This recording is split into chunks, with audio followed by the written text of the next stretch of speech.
Hey there, it's been a week of yohs and yays, and you know we're here to unpack it all. First up, Brown Mogotsi, the flashy businessman who keeps getting name dropped at the Madlanga Commission, says there was an attempt on his life. But the attempt is raising eyebrows. Think more plot holes or bullet holes than a low budget soapie. Elsewhere, former President Thabo Mbeki wants us to change how we choose presidents. Speaking of presidential legacies, Duduzile Zuma-Sambudla, daughter of you-know-who, is finally having her day in court for allegedly fueling the 2021 riots. Globally, we're sending a big congrats to our one-time homeboy, Zohran Mamdani, who just won the New York mayoral race. But we're also giving Donald Trump a big old side-eye for spreading unverified claims about a Christian genocide in Nigeria. Same script, different country. So let's dive into these stories and more in this week's wrap, brought to you by myself, Roshni Pillay, and the Explained Akosa team. First up, the Please Call Me battle is finally over. After 18 years of legal drama, Vodacom and Nkosana Makate hit send on an out-of-court settlement yesterday. Makate invented the ultimate broke person hack back in 2000 as a trainee accountant and demanded a fair share of the billions the service raked in. The exact payout remains confidential, but News 24 estimates it to be between 350 million and 700 million rand, based on new guidance for Vodacom's upcoming results, more than the 47 million rand initially offered. Call ended. Thabo Mbeki thinks South Africa should rethink how we elect our president. Currently, voters elect parliamentarians via the parties they vote for.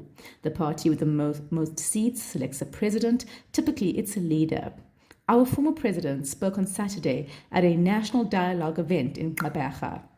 He noted parliamentary process never addresses whether a candidate is competent at all. Electoral reform would take time, but as political analyst Mpumelelo Mkhabela noted, we need a party vetting process at the very least. South Africa's biggest private school group is going non-profit.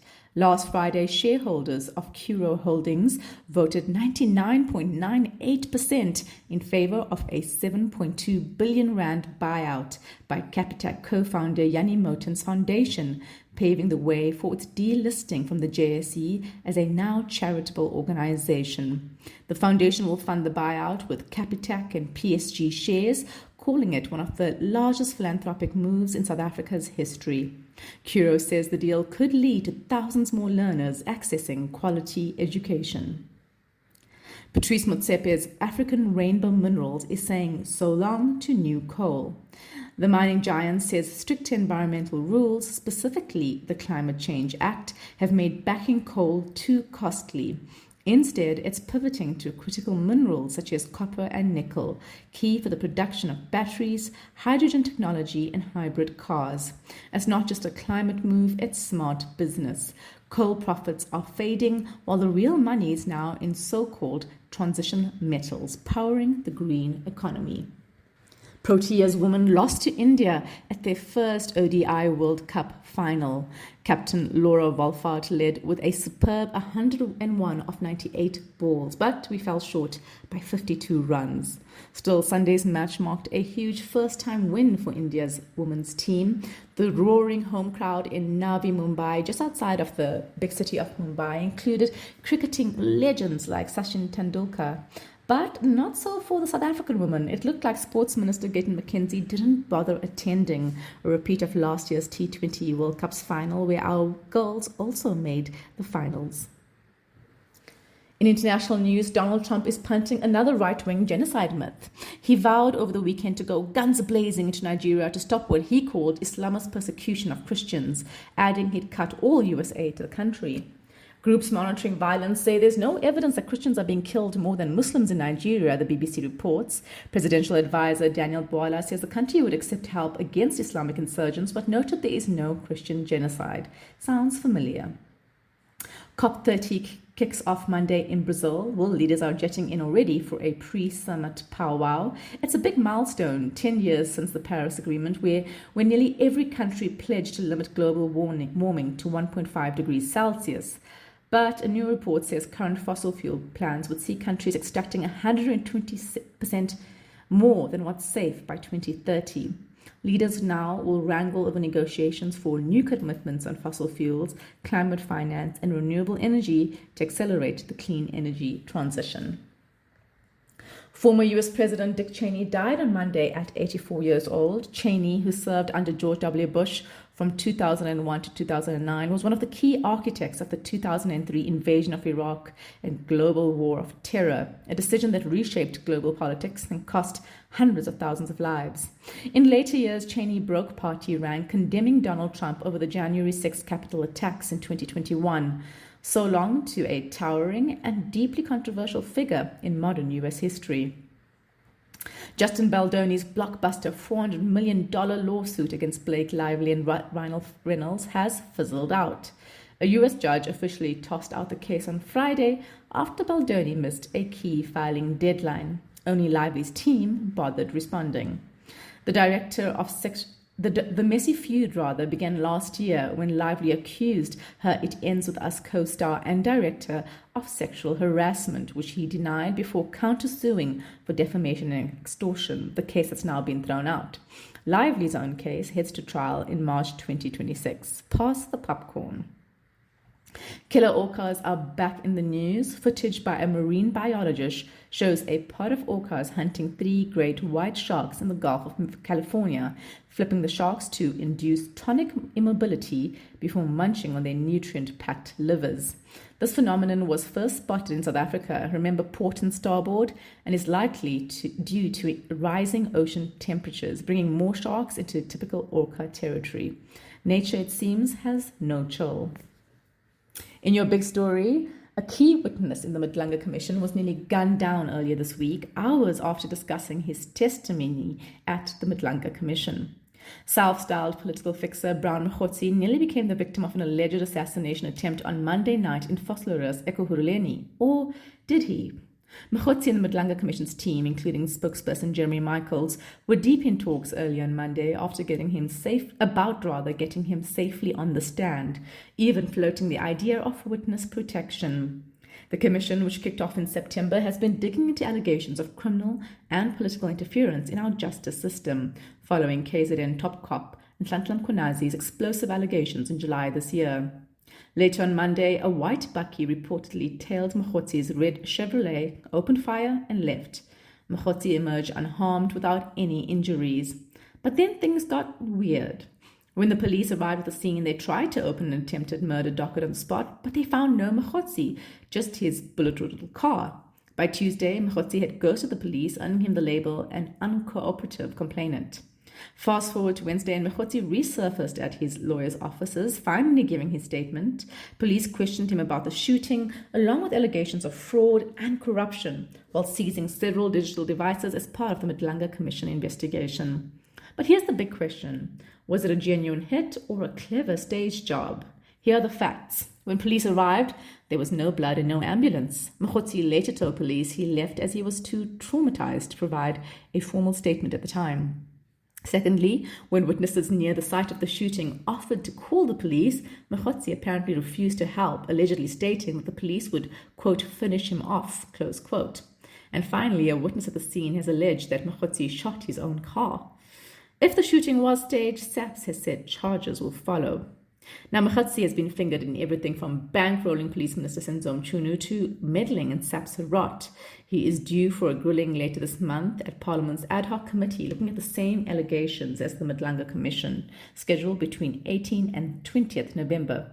There is no fixed date yet for his appearance at the Madlanga Commission. The police scandal gripping our country gets wilder every week. We'll keep updating you. Be sure to check out our series of explainers on what's emerging at the various inquiries and how far back this all goes. Moving on, New York has a new mayor, and he's not your typical establishment figure.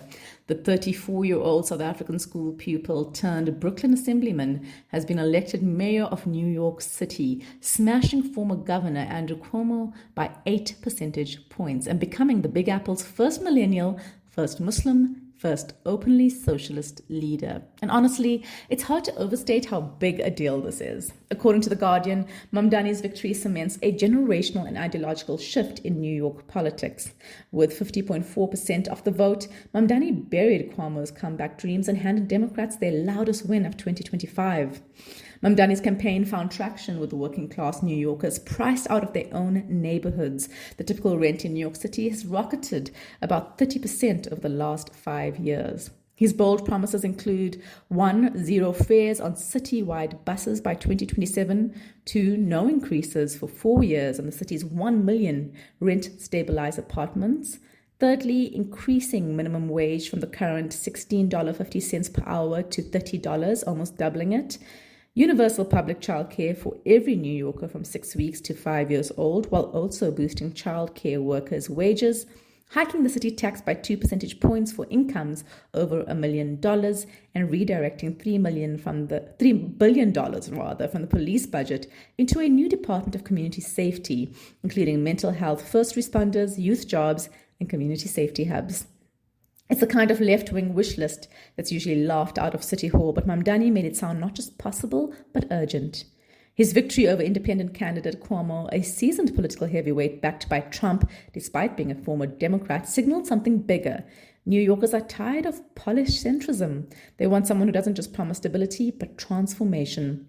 His win comes amid a big night for Democrats across the U.S. The party notched key victories in gubernatorial races, which are state governor elections in New Jersey and Virginia. And in California, voters passed Proposition 50, giving the state legislature power to redraw congressional districts, which adds up to 5 additional Democrat seats in Congress. Think of it as adding a few more MPs to your side in Parliament. That could tip the balance of power away from Trump in the upcoming midterms. This matters beyond New York. A South African school kid just became mayor of America's biggest city. The future of US politics looks a lot more global, a lot more radical, and a lot more millennial than anyone expected. And finally, Duduzile Zuma-Sambudla is about to swap parliament benches for the Durban High Court dock. Starting Monday, 10th November, the Sizwe Party MP and Jacob Zuma's daughter will face terrorism charges over tweets she fired off during the July 2021 riots that torched KZN and Gauteng. The charges, incitement to commit terrorism and public violence. Specifically, prosecutors say Zuma-Sambudla used social media to fan the flames, posting videos of looting captioned, "We see you," and other content they claim encouraged rioters. Sparked by Zuma's imprisonment for contempt of court, July 2021's riots quickly escalated into widespread looting and destruction, leaving over 350 dead, thousands arrested, and billions in economic losses. It was a moment when the country teetered dangerously close to collapse. So, why has it taken over 4 years to go to trial? KZN National Prosecuting Authority spokesperson, Advocate Mthunzi Maga, says the matter involved social media forensics and carefully verifying every piece of evidence, which takes time. SAPS also had to outsource some of the investigation to social media experts as the department's ranks lacked the necessary skills, Maga said. Add to that the enormous political dimension. When you have someone from the country's most prominent political family, the questions of fairness, public scrutiny, and potential appeal skyrocket. But State Prosecutor Yuri Gangai noted that this decision to prosecute was not taken lightly, and more than 12 senior state prosecutors were involved in the decision to charge Zuma-Sambudla. He believes the state has a strong case. There was no political motive in the charges, he added, pointing out that the state had successfully prosecuted other people involved in public violence linked to the riots. The trial will scrutinize social media posts, witness testimony, and expert analysis to see whether her online activity directly stoked violence. If she's convicted, there will probably be appeals in true Zuma style. Now, Zuma-Sambudla has pleaded not guilty, formally entering her plea at the initial court appearance in August, striding into court in a t-shirt, blazoned modern-day terrorist, and flashing a smile for the cameras. Her earlier court appearances turned into full-blown Zuma family roadshows, with dad, Jacob, and brother Duduzane showing support alongside a crowd of MK party loyalists. How Zuma-Sambudla's trial plays out will send a clear signal. Social media is not a free pass when posts spark real-world violence. It's a crucial moment to see whether justice can finally catch up with the chaos of July 2021. That's it from us at The Wrap, an award-winning product of Explain.coza, simple news summaries for busy people. Remember to share the love. Please do tell your friends to sign up at explain.coza/subscribe. Till next time, goodbye from the team.